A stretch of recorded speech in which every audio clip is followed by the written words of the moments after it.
Good morning, good afternoon, good evening, depending on where you are on this fast forward planet Earth, which I'm sad to report here 2 years in is still wrapped in a pandemic. I'm just finishing a piece today on the vaccination gaps around the world. There's still 3 billion people with a B who have not seen a single shot, let alone booster and a second shot.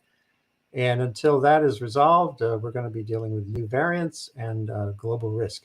It's just one of the issues I track. Of course, it's an overheating planet. Right now, human forces are changing the climate in ways that are kicking back. And it's also, there's an infodemic wrapping the planet, meaning there's information and misinformation flying around in a superstorm that experts, let alone average people, have yet to figure out. We'll focus in a little bit on that part today. I've got a really wonderful opportunity here to bring you Paul Nicklen, who is one of the great wildlife and environmental photographers of this moment on Earth, the last few decades. Paul started out as a biologist, marine biologist, grew up in Canada, and he wanders the world, particularly the wet parts, and has been an extraordinary witness and portal for imagery that is helping us understand the full scope of what's happening on the planet, especially to species in places far away. Good morning to you, Paul, out in the Vancouver area, I think. Yeah, hey, Andy, great to see you. Thanks for having me on. And I'm in Vancouver Island, British Columbia. And a beautiful part of the world. I spent some time in the early 90s up in Kitimat and Kitlope, the Kitlope Valley, and I think you've taken pictures of some of the white bears that are parts of the coast up there. Yeah, the spirit bear up on off the coast near Hartley Bay, off not too far from Kitimat, but you do get those bears there as well. But yeah, really, really exceptional part of sort of a lot of beautiful old growth rainforest still left in some of those places. Yeah, and I think I forgot to mention, I'm Andy Revkin at the Columbia Climate School on the opposite coast of North America. I'm actually in the Hudson Valley on Lenape territory. Historically, and we're in a sleet storm today, and winter is gripping us, but the rest of the world has its own climate challenges all the time. So again, good to have you here. And one thing that spurred me, we've been talking about having conversations since you started at bulletin.com with this, what I think is a really great series, Born Wild, where you kind of tell the story behind the picture. And too often photographers are doing the pictures for someone else's story, someone like me, for National Geographic or the like. And here you get to reveal not only your own feelings about pictures, but how some of the magic of how that happens. And it's hard work and it's dangerous work sometimes. So let's just dive in a little bit. I wanted to get from you a little sense of your background. So just tell us a little bit about this post you did. It was the first one you did, and you mentioned this guy named Cousteau, who I hope is still a household word, but I'm not so sure sometimes. Yeah, I think it is. I mean, we feel lucky that we actually, Alexandra Cousteau is on our board with Sea Legacy, and she's a friend, and to know the Cousteau family, that they're still out there actively in conservation and storytelling. So it's wonderful that they're carrying on their grandfather's legacy. It's funny. I mean, I'll just back up a little bit, Andy. It's been a real evolution to get here where, I went to UVic back in the 80s, became a biologist, focused on marine biology, went back up to north to the Arctic, worked on lynx snowshoe hare cycles, worked on polar bears, wolves, caribou. And, I thought I was doing the right thing. But when all of a sudden I saw politics overriding a lot of the scientific decisions or the data against the data we were getting to support, and then realizing that was being ineffective as a scientist, I thought, what can I do next? It's to I need to become a journalist. And it really was that moment at UVic where I was sort of in science, but sort of frustrated, studying genetics and cell biology, thinking this isn't what I want to do with my life. And I turned on the TV one day, and I never watched TV. But all of a sudden I'm waiting for a friend to show up, turn on the TV, and there it is, the Cousteaus in the water, and these orcas showed up and grabbed these sharks and showed off to the Cousteaus, and this moment that they filmed. And I was like, well, I know what I'm going to do with the rest of my life. I'm going to go and become a biologist first, but my goal then very quickly is to become a storyteller, a conservation storyteller. And that was just a pivotal moment to see that the adrenaline surged through me, where it just sort of grabbed me and said, this, you can choose your path, but this is what you are actually going to be doing. So set out a whole bunch of goals, and I love doing goal setting. And started in, sketching down everything I was going to do to achieve these goals. And that's very kind of eerie to go back and look back to that time in 1989 and most of those things have come true. Yeah. So part of what drew you into the public sphere from science was your concern that politics was overriding data, reality. And right. There's a lot of scientists now who are feeling this pull. Many have gone into social media or the like and get pummeled. Some mature and learn how to handle that. Some have a hard time. But you ended up really tipping fully into the communication part. Yeah, absolutely. It was funny that, again, it kind of found me. I was a journalist with National Geographic. I love shooting for National Geographic. It's still it's like making it to the end, and working there, like it's making it into the NFL. But there's really only one team that was doing it at the level they were, as far as putting in those levels of budgets and giving you 2-3 months to go capture a story. Right. Photographers got more time than writers, but to come back with all those images. But as I was doing that, I was like, I might be doing a Seawolf story that I might fail, I might succeed, I don't know, but I'm spending 2 years out there on the front lines. And then all of a sudden that story's in the magazine for 1 month and it's gone forever. And it still lives on, but I mean, it's not in people's mailboxes in front of their eyes. They still had an incredible readership. It still, again, was one of the great gifts of my life, being able to say I shot for National Geographic and told stories with them. But all of a sudden, at the same time, I saw National Geographic's social media feed back in 2014. It was up to maybe 50 million or 20 million or whatever it was. I already had 1 million followers, and I realized that I could find with my with social media, for example, I got to tell the stories I wanted to tell, and instead of just releasing that story once in one big burst, I now could beat the drum every day. I could find a narrative that I found important, whether it was climate change, the things I was seeing. I could beat that drum daily. And that just became exciting. And then I could put that same story up on Nat Geo, and all of a sudden celebrities were like, love what you're doing. Can we share this? Can we put this on our channels? Can I put it on my Facebook? Can I put it, so I went into sort of social media, seeing it as the evil thing, to realizing what a powerful tool to communicate on a daily basis. So I'm going to show a little clip from a video from Sea Legacy. We'll talk about Sea Legacy a little bit more in a minute, but this just gives a little bit of a in vivo, what you do and how you do it and where you do it. I think I have this set up with the sound silent, so you can just talk over it, but let me just so yeah, maybe just talk through a little bit about how you do the work. We were working in the Bahamas in this case, and we're trying to basically take on big oil. The Bahamas was looking at these big potential oil reserves, and 99% of the people in the Bahamas were against it. For a few people to get rich, they had the Stena Ice Max there. It's this 1,000-foot, 200 long, 200-foot wide drilling platform. And we thought, we can focus on the negative there, but we also have to show the beauty of this place. So this was a situation where we were going to use dolphins as the animal to say, the seismic noise, the noise pollution, the potential of a spill, the risk it's going to have. It's just to show the density of the populations of dolphins in the Bahamas, and also sort of how amazing they are. And so Cristina and I, we have this 60-foot catamaran called the Sea Legacy 1. We have a film crew, and it was just a journey to go get this footage of these dolphins, and finally to figure out that dolphins are very charismatic. They're very smart. They get bored very easily. And in this case, we decided to use scooters to put ourselves in that constant state of motion to get them interested. And it was just this really cathartic, beautiful moment of jumping in the water with a 5-knot scooter, and then have an entire pod of dolphins start to bow ride on your face and your camera, to have the eyes of dolphins, an inch from your mask, or to be touching you in the face with their tails. It was just to combine that with all the sharks there. You see the spotted, the dolphins, and just big tiger sharks, and you just see how rich it is when the Bahamas has done everything it can to protect basically the entire country as a shark sanctuary. So they really prioritize protecting their wild resources, and just to celebrate that, and to say, do you really want to put all of this at risk for some oil so a few people can get rich?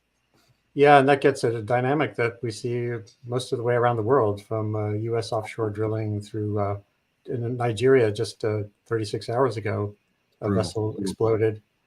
And, there's all this tension between development, especially in developing countries where we could take Nigeria or Ghana as an example. That's, where they've got the resource, they're trying to figure out how to tap that and move forward economically. At the same time, they have these resources, the biological resources, and we have the climate question too, which has consumed you too. Yeah, absolutely. That picture right there of the rig in the background really captures that. Let me move forward here to. And now I'd like to get to these stories behind the stories because they're so powerful. Dominica, a friend of mine, David Rothenberg, is a musician and a philosopher and an eco critic, and he has gone to Dominica and seen these sperm whales and others I know. You captured something here that is just so spellbinding. So stepping back from the conservation urgency, etc. Thanks, Andy. That's very nice. I appreciate that. Yeah, I know it. Again, I think what's important for me is when I, shooting for Nat Geo or shooting for myself or just shooting pictures in general of wildlife and nature, I fail 98% of the time. And, if you were a baseball player failing 98% of the time, they would just fire you. So it's like, but it's like in photography, if you're failing 100% of the time, you failed. And if you're failing 98% of the time, you're actually doing not too bad. This is you wake up in the morning, you say you're going to shoot something amazing. And the weather is not right. The animals aren't there. They don't want to be seen by you. So when those moments do come together, and that's why I thought with my bulletin, it would be really interesting to have that honest narrative of the moments behind these images, because, to talk about the trials, the tribulations, the failures, the challenges, but also when those moments do come together, when you have a female sperm whale here in the foreground with her calf in the background. She's been diving to 3,000 feet deep all morning, maybe through the night where it's pitch black. Imagine almost a mile deep to go catch squid. And those are squid tentacles still hanging out of her mouth.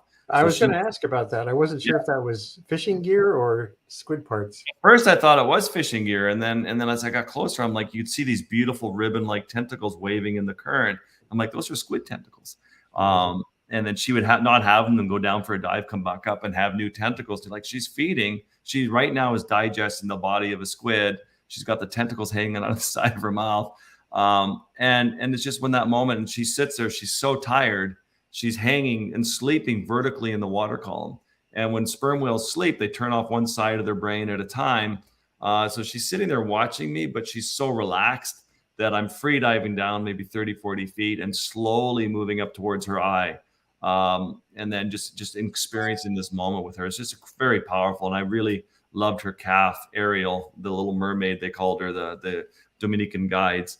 And, then the mom would go back down and dive. And then you would stay there with this calf that would just want to harass you and play with you and turn you into a giant chew toy. Right. Well, mom is down diving for an hour and then she'd come back up. So just really those moments that stay with you for the rest of your life that are so powerful and special that you want to share with you. Yeah, and you were free diving here, not scuba, right? Yeah, and I have to confess, I am not a pretty free diver. I have friends who free dive down to, 180 feet. They can go down for 5 minutes. I can go down to 60 or 70 feet for a minute. It's a lot of work. But yeah, that's Ariel. That's the calf. I'm saying, playing with you, that's cool that you got that all teed up. Unbelievable. Yeah, no teeth, and just Cristina was in the background, and she just kept trying to chew on me. And here I'm inside her mouth with an ultra wide angle lens. I'm inside her mouth, and she's like trying to figure out how she's going to gum me. It was nice to see that she didn't have her teeth yet. Not that she wouldn't bite. I don't think she'd bite, but she's still a 3,000 pound, 16-foot long baby. She's a big baby. Yeah. What did you think when you heard that story a year or so ago from Massachusetts, where I think it was a scallop diver ended up inside a whale briefly, obviously a baleen whale? It's I keep waiting for it to happen. I've been in the mouth of a humpback whale while they're lunge feeding for herring, and it's never been bitten down on me, but you're inside on the tongue. And you got a 80,000 pound whale coming at you at 10 knots, and it's doing everything it can to stop, but you didn't see it coming through the herring. And meanwhile, you got 10 orcas around you, and it's exciting. I hope no one gets killed. I hope a whale never gets hurt. But, I'm not ever worried about anyone getting swallowed. But that clamping down of 10,000, thousands of pounds of muscle, meat, jaws, and of a whale could obviously just crush you and shatter your bones. So I'm glad nobody was hurt. And you've had some other encounters with leopard seals and the like as well. Yeah. Are there? I think this one thing you probably deal with is a lot of misimpressions or misinterpretations of marine mammals and other species you focused on, sharks. And is there a way, is Shark Week ever going to tip toward being a full picture of sharks? I know there's been efforts to try to sort of pull away from the, oh my God. Yeah, as you know, we're a very scared species. We're very scared of our own shadow, and we're also very anthropomorphic and anthropocentric, and we see the world looking out, and we're very fearful, and so in our minds we fabricate. That's why Jaws was such a massive hit. I mean, how wonderful it is to be terrified of great whites, how terrified of tiger sharks, that they're all going to eat you.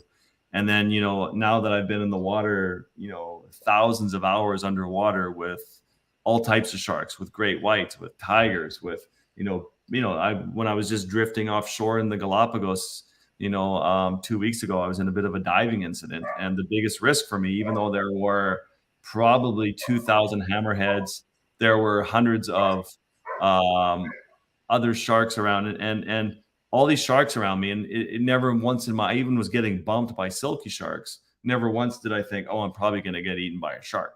It was more like, I'm probably going to drift out to sea and die of exposure, and no one will ever find me again. And then maybe if you're dead, a tiger shark might eat your decomposing body. But yeah, it's just so hard to tell people don't be scared of sharks.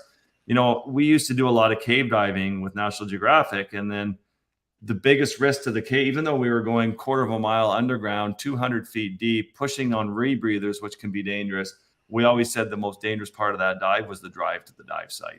We had to be careful. And a friend of mine who's a world-class cave diver, she was just in a bad car accident and almost killed on the way to a dive site. So like what people do every day getting in their vehicles, because it's so commonplace, we just forget the risk that you're on your phones, you're on your texting, you're driving, you're in bad weather, you've got distracted drivers, you got road rage.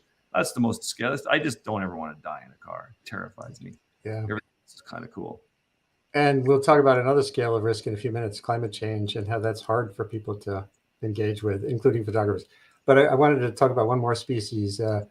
And Diogo Verissimo, who's a behavioral scientist, he's going to join us in a little bit. I see him. He's in the green room having some of the snacks and maybe having some coffee. It's a great green room. Great green room. Yeah. But let's talk about polar bears. You did this really moving post. It's not just about bears. It's about a relationship with a fellow field worker, someone you worked with. And just talk about polar bears a little bit, because they became, maybe not so much now, one of the climate icons early on. And you've been out there chasing after polar bear realities for a long time. Yeah, even, back in the early, 1990, 91, I saw my first polar bear when I was a kid growing up in Baffin Island, but I didn't really start spending time with them a lot until I was in my early 20s, and then became a biologist and working with scientists and out on the sea ice, tagging bears, putting collars on them, ear tagging them, doing mark recapture estimates of polar bear populations. So I spent a lot of time with bears, and I figure I've seen probably 2,000 to 3,000 polar bears in the wild. Whether it's as a scientist or as a tundra buggy guide in Churchill, Manitoba, or out there with snowmobiles. I've done over 100,000 miles on a snowmobile throughout my life, in the company of bears, following their tracks, watching their behavior, crawling in their dens while they're in their dens. I've done some crazy stuff with bears, but I've never really had a bad encounter. They are remarkably intelligent, charismatic, cautious, inquisitive animals. And this is, a situation here where we were specifically, my friend Carl Eric and I were specifically looking for bears in Svalbard, and just not having much luck. And we had a lot of bad weather and a lot of blizzards. And he and I actually were sitting there one day in our little tiny 6 by 8 foot cabin on the eastern shores of Spitsbergen, and a bear. I looked up in the window in a whiteout, and there was a bear there. and to just get really excited, like, well, finally there's a bear. And I'm like, Carl Eric, I'm going to open up the window. So to open up the window and then to realize that it was a female bear. She wasn't huge, but she was a good sized bear, probably like 500-600 pound female that could fit through that window. I thought, I'm like, so now I got to keep her occupied. So now I'm engaging with her, and and then I'm like, oh, I need to photograph her. This is such an important storytelling image for conservation, that when bears get hungry, they come into conflict with humans, and they call these bears problem bears when they get shot, Right. when they're too close to people, and they don't even come off the quota. And I'm like, I need to capture this in an image. So to finally capture that image of the bear looking through the window, and I knew that it would go on to help. And then Carl Eric and I had a really tough trip that expedition, with the snowmobiles breaking through the ice. The sea ice was very rotten. There was very little sea ice around at all. And we had a really hard time on the ice with very thin ice. And normally, historically, Spitsbergen and Svalbard is surrounded by ice year round. And in this case, it was just hardly any ice at all, except for this little strip where we were. And that's why polar bears were coming into our camp almost every night. And tragically, as soon as I left that expedition, Carl Eric, a couple of days after I left, went out with some friends on the sea ice on their snowmobiles, and he had all the safety equipment on him, and he went through the ice, and a whole bunch of them went through the ice. And I've fallen through the ice before, but this is a bad situation where with climate change and the way it's happening is ice just doesn't melt from the top; it melts from underneath, and so the ice was gone. There's Carl Eric, and super tough to see him here like that. Just such a beautiful guy, and then he just didn't make it, and died of hypothermia, and but that's the effects of climate change, where even the experts on sea ice and the Inuit are saying that historically places that they've loved to go, they can't go anymore because the ice isn't there anymore, and so we are seeing a ton of change in the polar regions in the last 20 years for sure. Yeah, I just did a webcast a week ago with a group of Inupiat elders and scientists in Kotzebue, who together did a study for a couple of years of sea ice variability and change. It was really a novel project to get the indigenous wisdom and the scientific wisdom into the same room working on the project together. That's so important. So important, Andy, when you get in traditional knowledge. It's just the things I've learned from the Inuit of living up in Baffin Island as a kid, and I go up there every year, and they just, the Inuiters, especially the old wise elders, are the ones who are the quietest. They're not up there with a megaphone screaming, but that's so important. You're doing, getting them to get those sound bites of traditional knowledge is just so essential. Yeah, let's talk a little bit about climate change, and Diogo will come and join us in a couple of minutes to talk about impact. How do we move from clicks and likes to change in people's behavior? And it still seems to be a frontier. But you did a post recently on climate change, and it was notable to me that the picture you stressed was a graph, not a, you've done a lot of pictures and photography, as I was saying earlier, around changing sea ice and polar bear behavior, but what was it? Tell us a little bit about the context and why the graph struck you so powerfully. Yes, it's so funny because obviously being a photographer and a videographer, you're always trying to create that emotional connection. And I say all the work I do is an intersection of art, science, and conservation, having a biology background, especially, but it's it has to be a powerful, evocative image. It has to be engaging. It has to create this visceral reaction where you're grabbed emotionally and you're brought into the conversation, but you have to base this on science. And then obviously the conservation message of how we're all in this together and how we're affecting this planet and what we can do about it. And I think when I saw this graph, like I keep trying to articulate to people climate change, and I'm on lecture tour around the world, and you're always talking about climate change, and there's somebody in the audience like, no, it's a natural cycle. You need to get over yourself. Humans aren't the cause. And it's all of a sudden now that, as a scientist, I really found that we were failing in science, that we haven't created that emotional connections, hence video and photography. But all of a sudden, that when you put up this graph, I think this graph of any other graph I've ever used just sort of slaps people in the face. That you're like, okay, so here's 800,000 years of data. I was on the Dome Sea ice shelf up in Antarctica, thousands of feet above sea level on the ice cap, while they're drilling down miles deep, the Italians and the Russians and the Americans, and collecting this data. And here is that data. That is hundreds of millions of dollars worth of data collected over 800,000 years.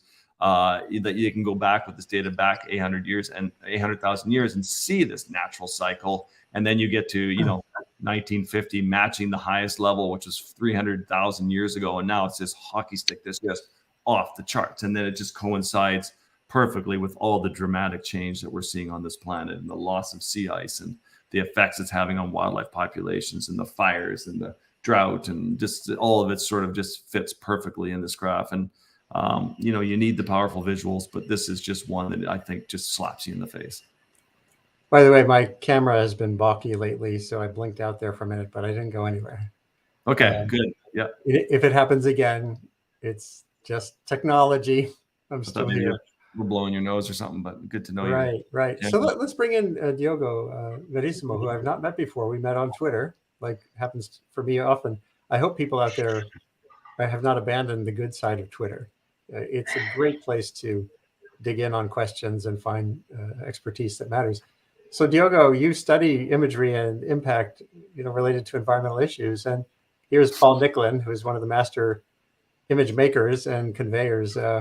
So just first of all, an introduction. And Diogo, remind me where you are situated. Where do you work? I'm based in Oxford in the UK, both at the university and with an NGO called On the Edge Conservationist, based in London.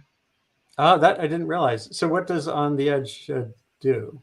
So On the Edge focuses on using new media or new media formats to get across environmental messages. So we right now focusing on things like short form documentaries, 3 to 5 minutes. We're focusing on mobile games. We're focusing on exploring concepts like virtual influencers to get across environmental messages. So those are the types of things we've been focusing on. And thanks for having me here. And hi, Paul. It's great to virtually meet you.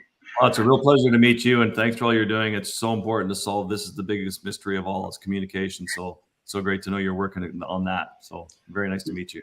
Yeah. So, and I have here both Paul's Instagram feed, which I encourage, if you're not among the 7 million there already, it's something to check out. And I also have this paper in 2019, a scoping review on into the impact of animal imagery on pro-environmental outcomes. And Claire McNulty, one of the other authors, I worked with her briefly at National Geographic Society. And the lead author, Laura, I think, is now a PhD. She was a PhD candidate, I think. And yes, where is she now? She's at the University of Stirling now. She's a postdoc. She's actually also working around the serious games and using games to communicate environmental messages. She's really still in this field. So Diogo, and then we'll get back to Paul on this. When you look at Instagram, well, actually, what were the main findings in the paper? I know. Yeah, I mean, so I think it's it was a little bit common sense, but I guess you only know sort of hindsight, right? Just 2020. So the first thing we found was that there isn't actually that much research, right? So we came across both. We're covering still and moving image, and we only came across 37 studies that actually had looked into this relationship. So that's not very much. By the way, let me pause for a second. To me, that is mind-blowing, okay? Yeah, agreed. That's a Geographic 120-year history of imagery. And I mean, David Attenborough documentaries, all that stuff, and no one's studying it? Yeah, I mean, I think it's interesting, right? So Paul spoke to this sort of intersect between science and the art, right? That's really key to getting things to change and getting change to happen. And I think we still sort of are missing that sort of the social side of the science, I think, a little bit when it comes to looking at these issues, right? So that was the first thing, I think. Not that much, but some encouraging findings. So we did find that there was evidence that images can make a difference, which I think we all sort of had this sort of common sense, although maybe not that common sometimes, but still. But then that's where it sort of peters off a little bit, because we have such little sort of critical mass of research. Once we start getting a little bit more detailed into these questions, right? So how does it vary with, say, culture, right? How does one image that is impactful in, say, the United States, how is it perceived in Colombia, in Zimbabwe, in Thailand, right? We don't have the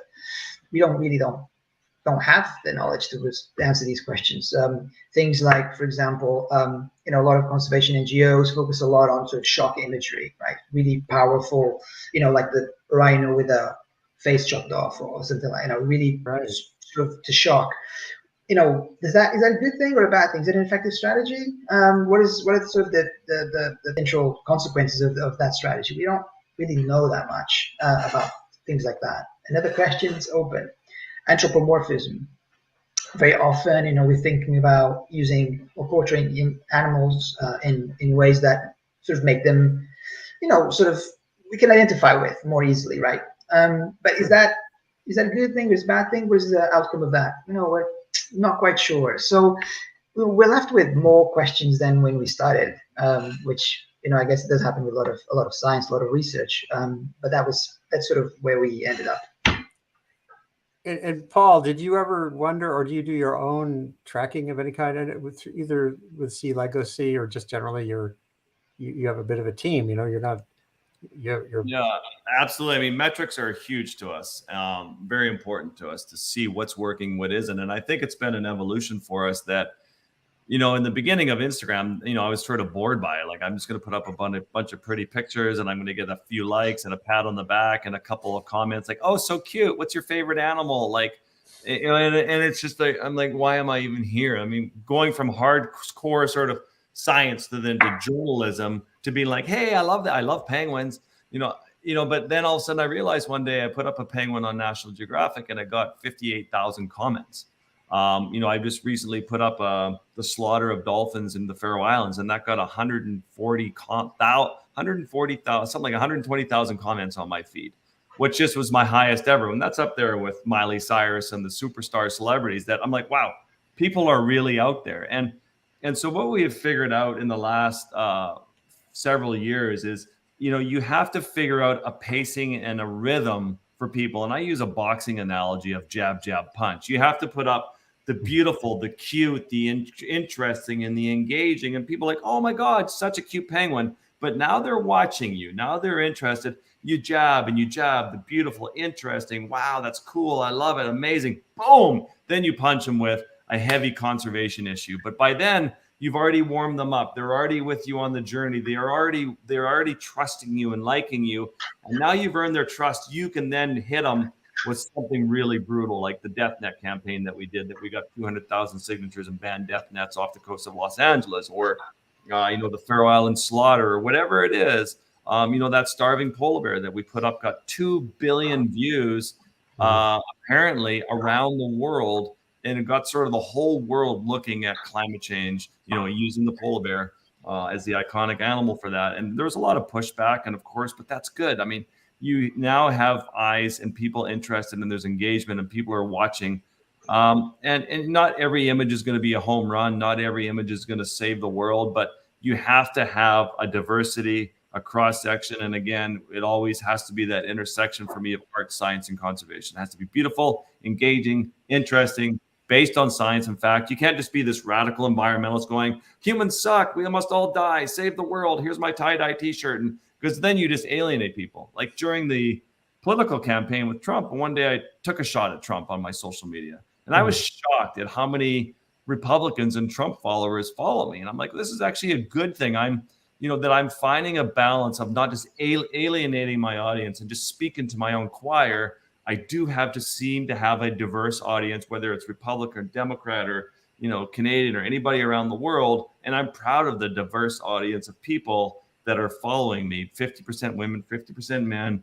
I have, teenagers, kids, I've got adults, I've got people in their 80s and 90s writing me. I mean, it's just nice to have a very diverse cross-section of people following along in what we're doing. And then what I'm really, really proud of, Andy and Diego, is that we take these people who are feeling and they're emotional, and then through Sea Legacy, we drive them towards, they're feeling this anxiety, they're feeling upset.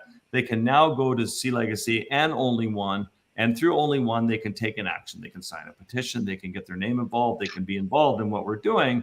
And then from there, now they get to see that they were part of a solution. They get feedback that they did a good thing. Now they got positive reinforcement that they did something good. They were part of the solution. They were part of a win. And now they're on your side and they're ready for the next thing. And that's the community that we're so desperately trying to grow. I think we have, a few million people involved. We need to grow that to 100 million people, just that we can take these little simmering fires around the world and explode them into big conservation wins. And then, if there's any chance of saving this earth, we have to take radical, drastic action on these issues. That's great. And, you mentioned, I think one thing you said that I found in my writing too, by not, you start with a common element. In other words, people's fascination with wild, unharmed wildlife, and hunters and fishermen and anglers and bird watchers come to this same point from very different vantage points. One is utility, but with respect to hunter. Yeah. One is pure, there's a new bird, curiosity, but not presuming.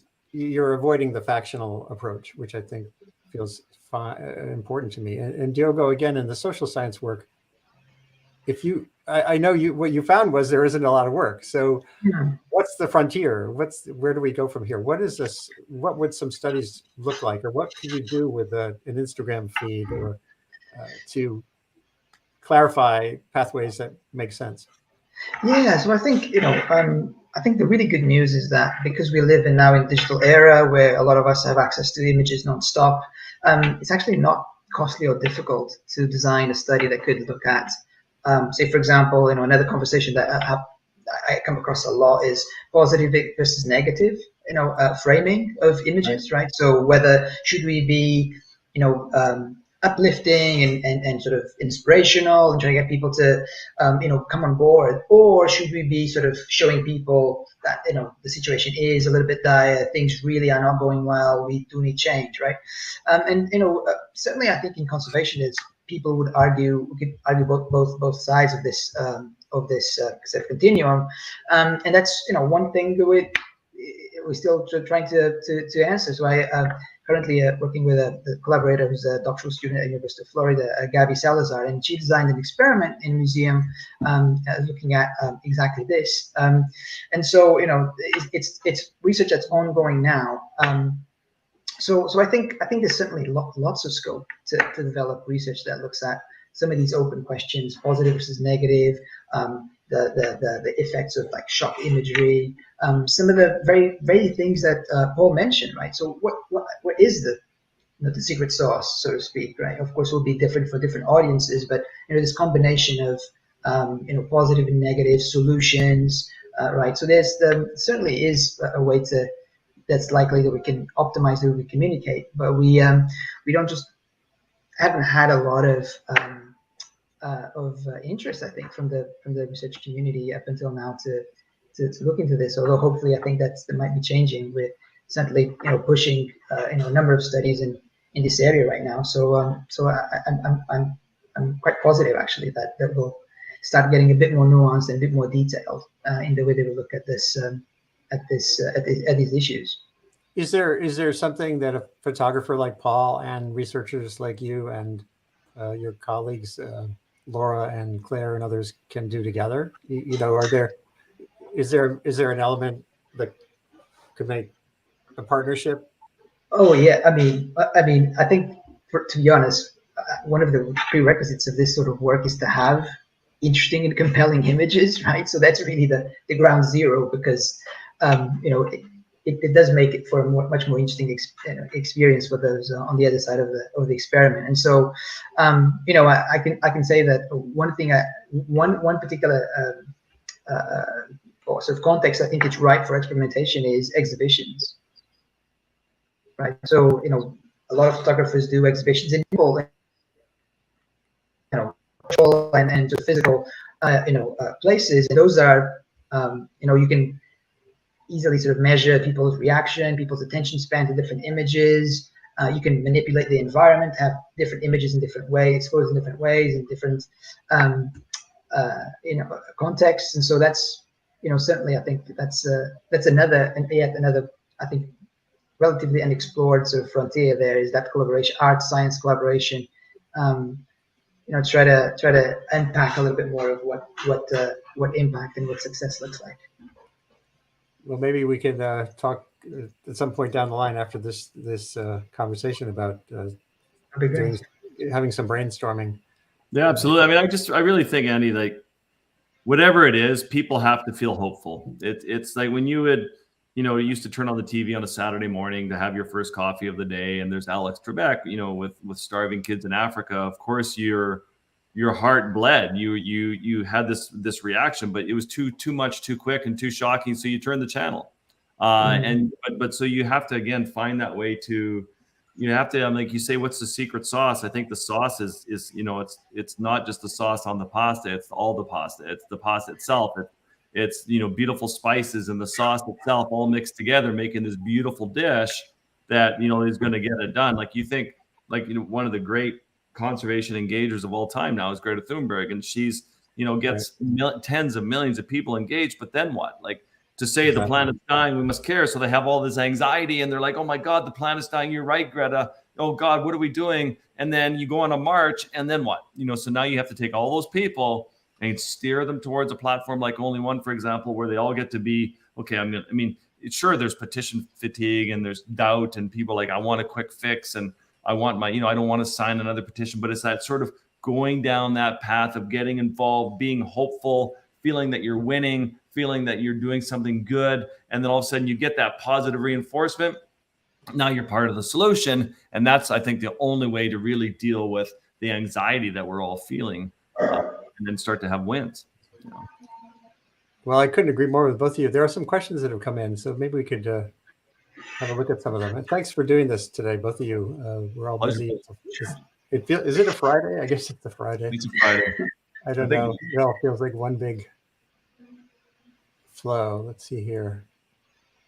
I think this is for Paul. Melody Guyant says, what audiences do you think are most important to drive climate politics?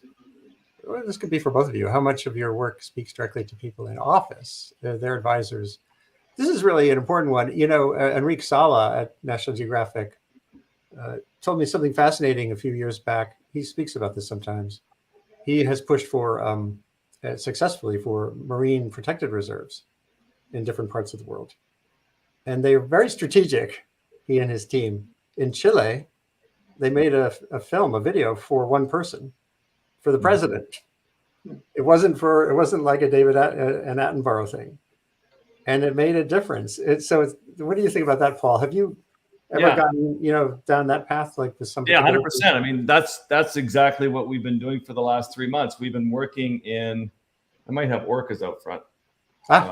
I might have orcas feeding on something right in front here. Can you guys see that? That's a killer whale? So, we've been working in the Galapagos Islands. I was just in the water there with orcas, but on the eastern tropical seascape, this migratory corridor for all sharks, hammerheads, whale sharks, whatever animals, turtles that migrate between, the Galapagos to Cocos to Coiba to Malpelo. So you got Colombia, Ecuador, Panama, all these countries, in Costa Rica, these countries involved in coming together and making this international agreement.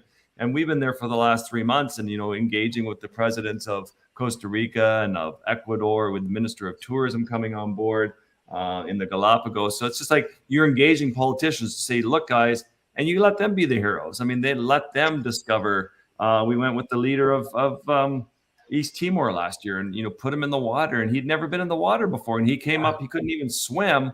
And he came up hanging on this life ring, and we're with him. And he was so amazed by what's just, below him on this reef that he came up. He goes, I am the new king of the coral kingdom. We will protect this. So yeah, of course, it's very, very important to spend the time and the energy working with these individuals at that level. But they also, politicians, as you know, want to be loved and popular. And all of a sudden, when you get thousands and thousands of people pressuring a politician to do the right thing, that's also powerful as well. So you don't really want to do the shaming, angry technique. You want to let these politicians become heroes, and heroes in the eyes of their people in their own countries. And that's pretty easy when a place like Galapagos, it's so pristine, rich, and beautiful.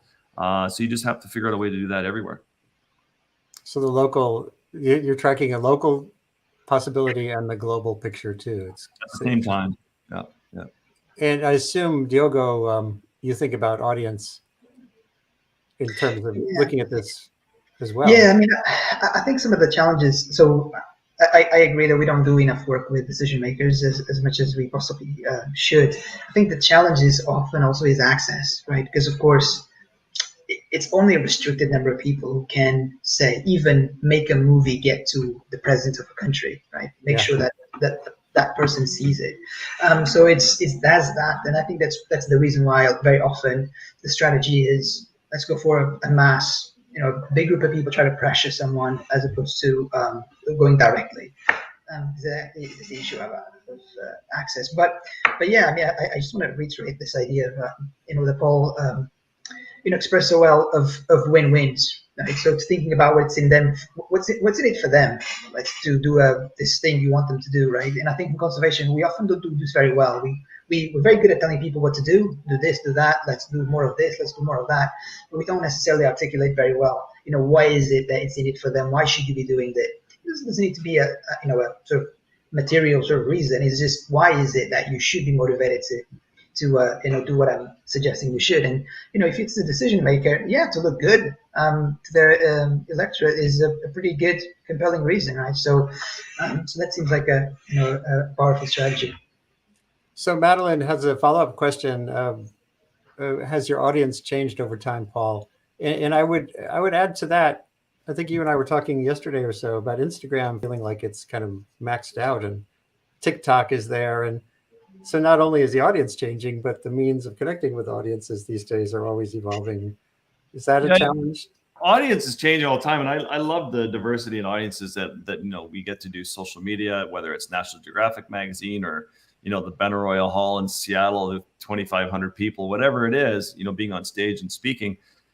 I love the audiences, and you have to speak to everybody. You have to communicate with everyone. I mean, it's just even crazy. 20 years ago, National Geographic would be like, Paul, go easy on stage tonight with the climate change message. We don't want to alienate our audience. So, but now I can go up there and just say whatever I want. So, I mean, audiences are changing. I think people are becoming more aware.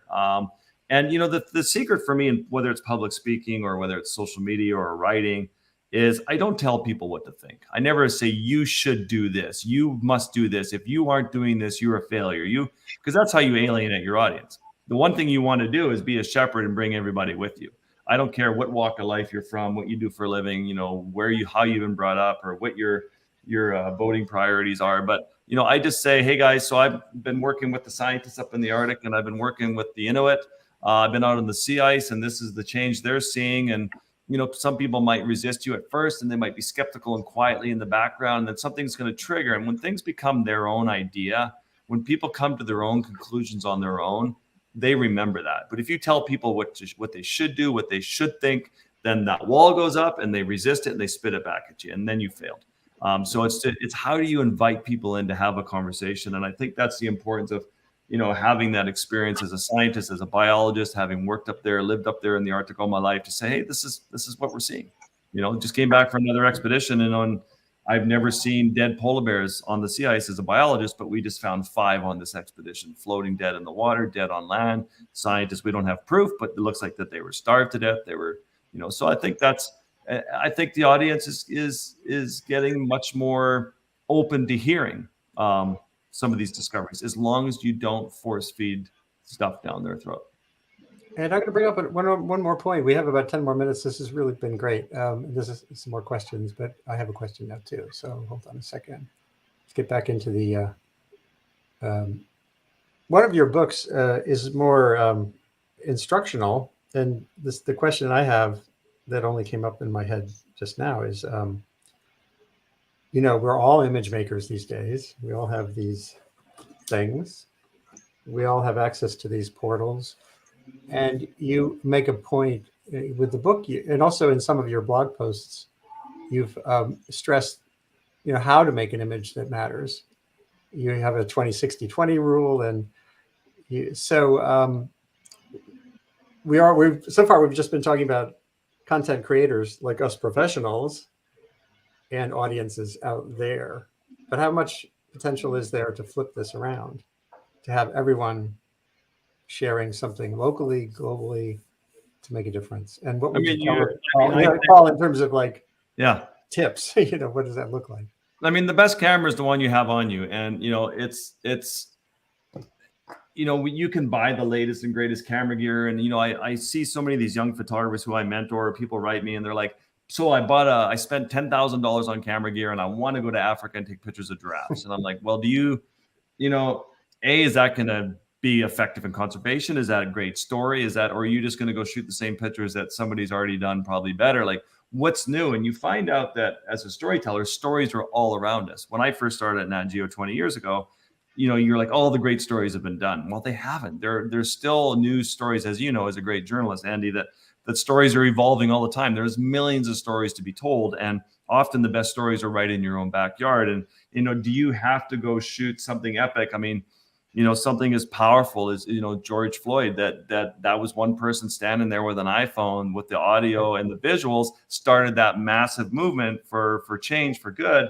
But it took somebody just being there who had the guts to pull out their phone and record such a tense moment. So these, just being sort of half ready. So I think the telephone, everybody's a photographer era has really changed. And to think that, you have to be just a BBC cameraman or a Nat Geo photographer to go do good work.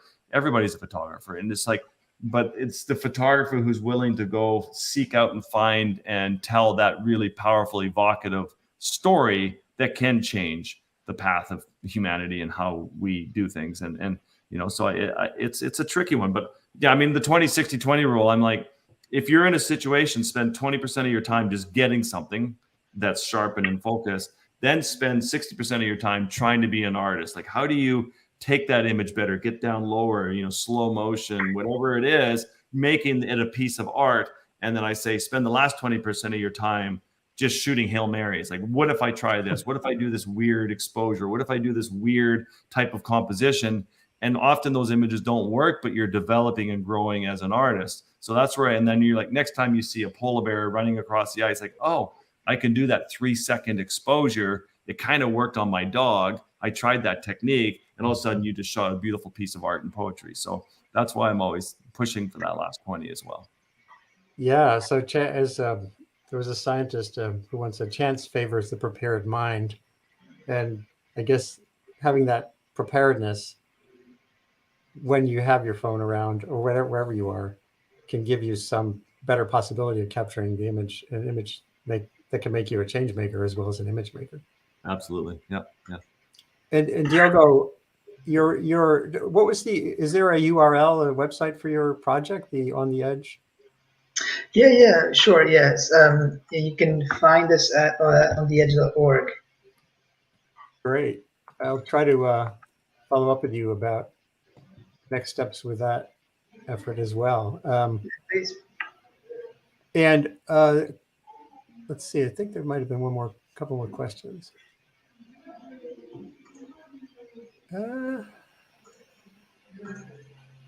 Paul Nicklen, you need to do more of these presentations, someone says. Lillian, thanks, Lillian. I appreciate that. I'd love to. We're actually going to do at least 2 more in the near future. So yeah, I'm enjoying this a lot. It just takes a mastermind like Andy to put it all together and coordinate. And I'm just sitting here answering questions. So it's great. There's a couple more here. Sorry, this is blocking the view of Diogo. Anyway, Vera Mark says, this is a great companion piece to a panel at Sundance last week where filmmakers discussed climate anxiety and studios pushing hope as propaganda. This is the right kind of hope pushing. Thank you. So they like what we're doing. Thank you so much. That's is it Vera, how you pronounce that? I'm sorry. But that's a great comment. I really appreciate that. And here's a question, Jason Hallmark. Would any of you have advice for someone trying to shine light and spread awareness on an issue that seems to get overlooked? The intersection of living with a disability and climate change is very important to me. I have MS and studied sustainability, so it really hits home. My wake-up call was hiking in Svalbard and tearing off layer after layer because it was 40 degrees Fahrenheit warmer than average. I want to spread this message, but don't have a platform. Yeah. Diego, do you want to go? Do you want to try that one first? I have some thoughts as Yeah, well. yeah. Well, I mean, I think the first thing that I would start with is, what is your goal? What is the when you're trying to get this message out, and if everything works exactly as you would wish, what would the world change? What the change that it would occur? And I think that's really helpful because this gives you something to shoot for, fair enough, but also it tells you who you're talking to. It narrows down your audience. It's never the case you're talking to everyone in your community, everyone in the world. You always have a group of people that's most relevant for you to get the goal that you're hoping to achieve. And so maybe that's sort of the thinking that I would start with. And then I guess the other one is coalitions. I think one of the big strengths of the environmental and climate change sector is the ability to partner, the ability to work together. And so I think maybe that's something to think about is who else is out there that has a partially shared mission that you could help leverage, that could help you help achieve your goal.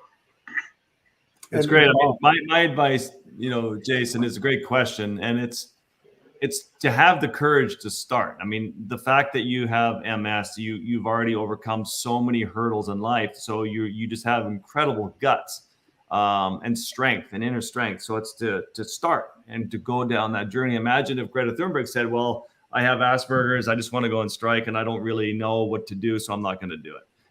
To start, she started, and now she has hundreds of millions of people following her and caring and being involved and supporting her and helping her, and she's brilliant. And so I just say, have the courage to tell your story, and it sounds like you do, and have the courage to share it, and have the courage to just start putting one foot in front of the other and start telling people what you're experiencing in your own personal story. And don't give up hope and faith in it. Just keep telling your story and keep getting it out there. So I commend you for even being here, and I thank you for sharing it. And it's very important that you just get out there and do it. Yeah, and Jason, I'd be happy to follow up with you. I'm pretty easy to find. So ping me ar667@columbia.edu or on Twitter or wherever, on Facebook.